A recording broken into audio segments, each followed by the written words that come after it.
Welcome to Podcast, the Business of Dentistry podcast, brought to you by Practice Plan.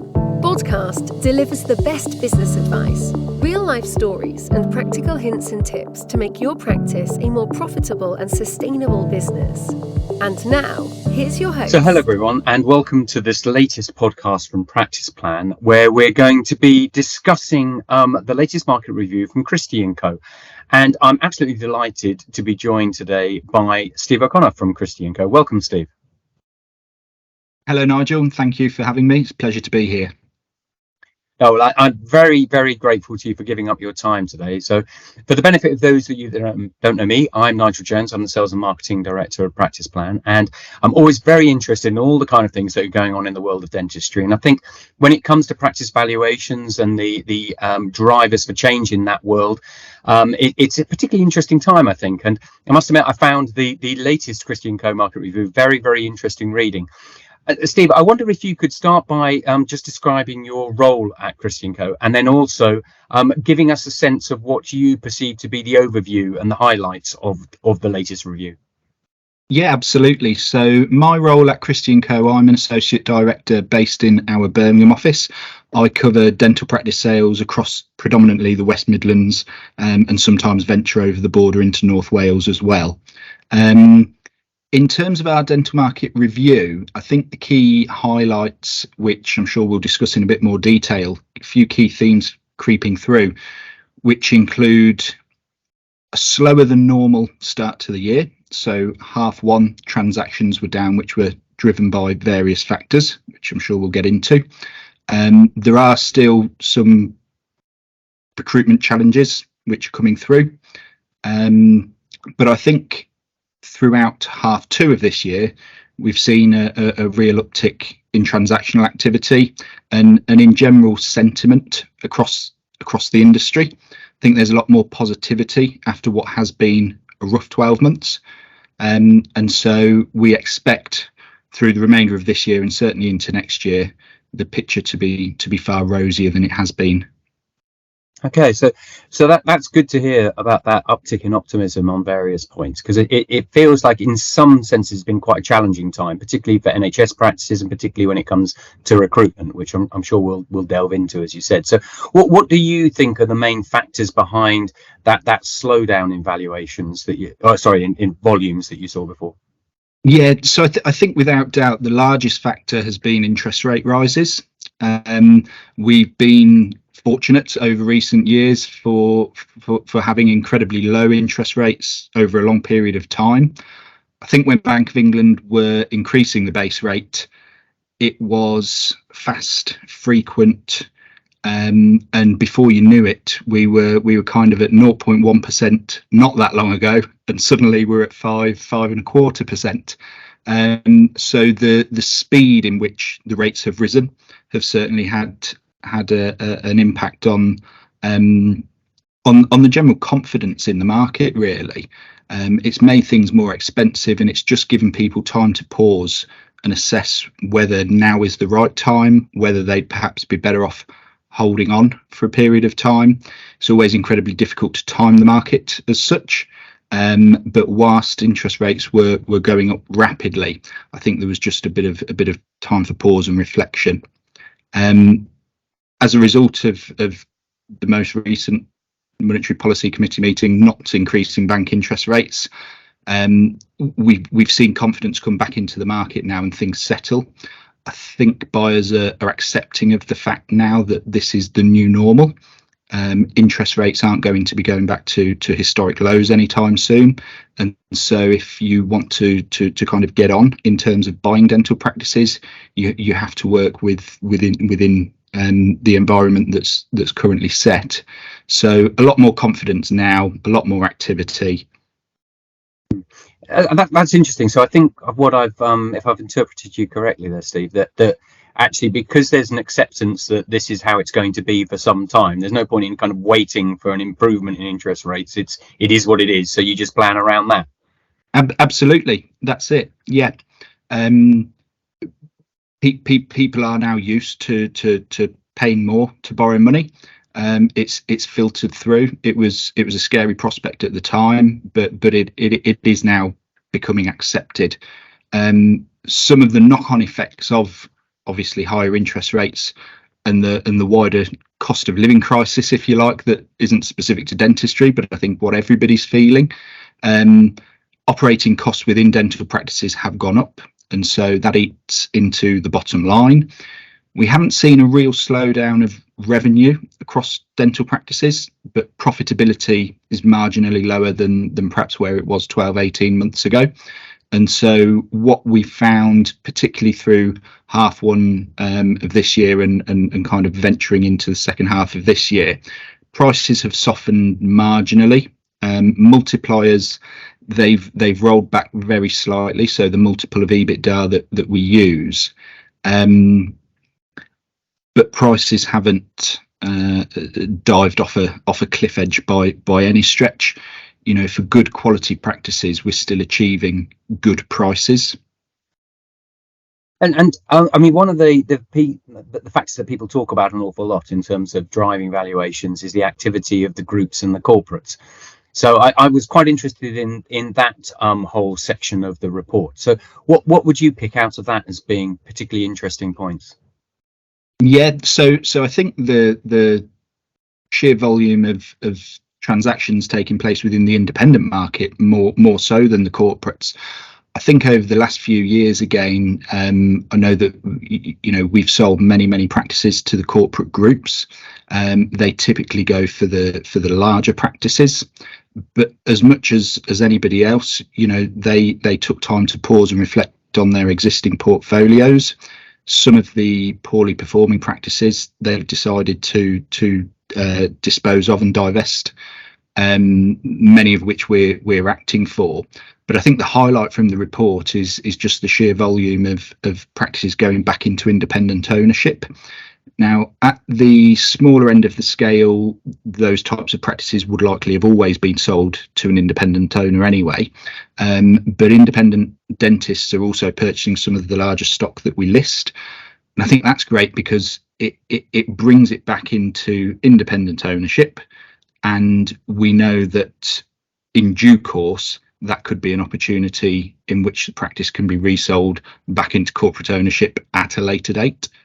Yeah, that's very interesting. I was struck when I sort of compared and contrasted the 22 market report with the 23 one, that actually there's been relatively little change in the proportion of practices owned by corporates and mid-sized groups and things. So I think it was a slight shift, but bear in mind we've had quite a dramatic trend in that direction over the last 10-20 years, and that does seem to have slowed down quite a bit.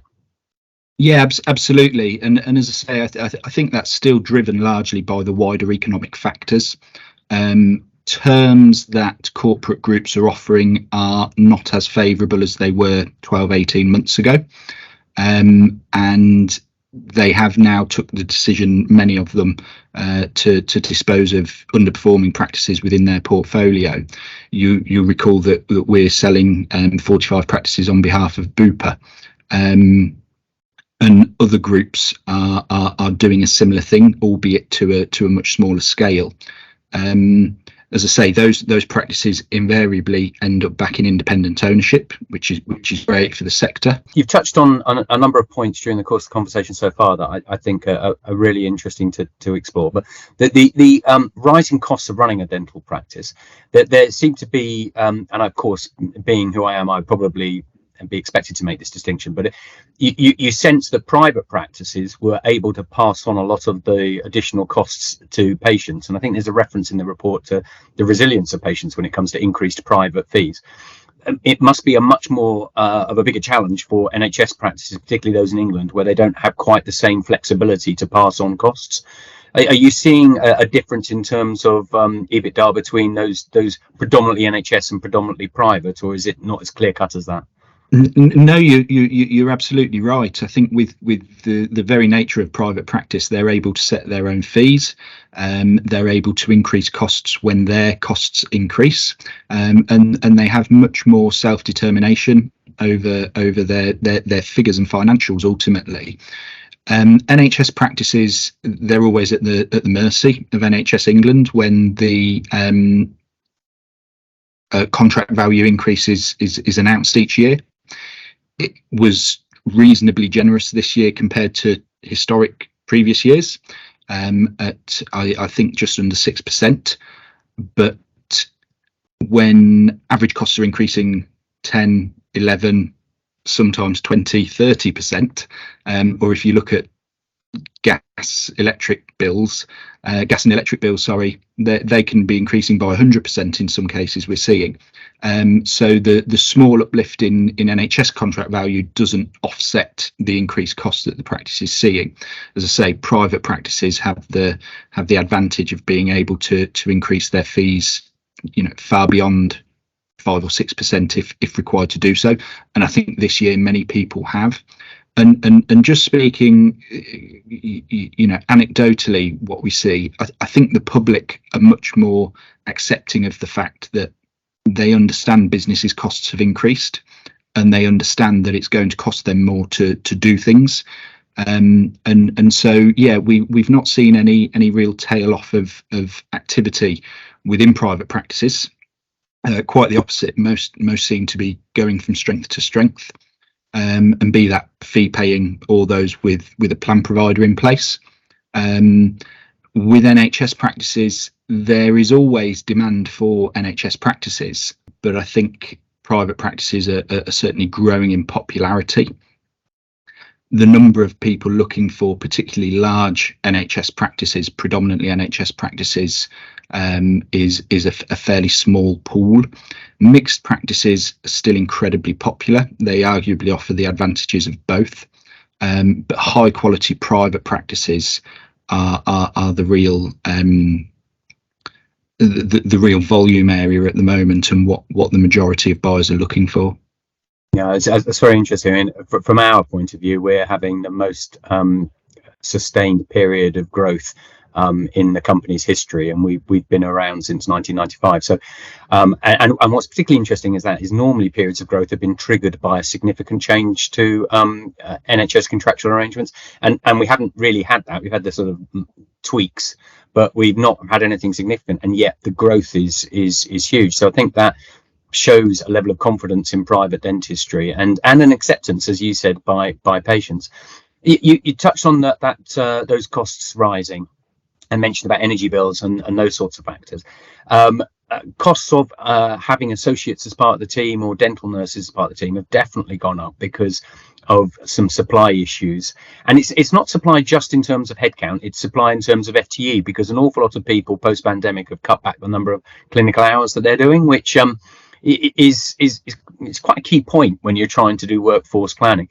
What we're finding is a lot of NHS practices approaching us for support in going private, primarily because they simply can't fill vacancies. Now, I picked up from the report that there was a sense of greater optimism around that point. Can you elaborate a little bit on that? Yeah, absolutely. I think on recruitment, it's interesting because I read so many different blogs and online forums and so on, where if you listen to the government, you would think there is no workforce issue in dentistry. They talk about more dentists being registered, and so on and so forth. But as you rightly point out, the reality is many of those are working now on a part-time basis. It's almost unusual to see many dentists working 5 days a week. Moving forward, I think the government have introduced, albeit very, very slowly and arguably very late, they've introduced various new legislation which will make it easier for overseas dentists to come and work in the UK. They're increasing the number of placements at various dental schools up and down the country. And so I think there is optimism that things will improve, but it obviously takes time for these things to filter through and reach the front line of dentistry.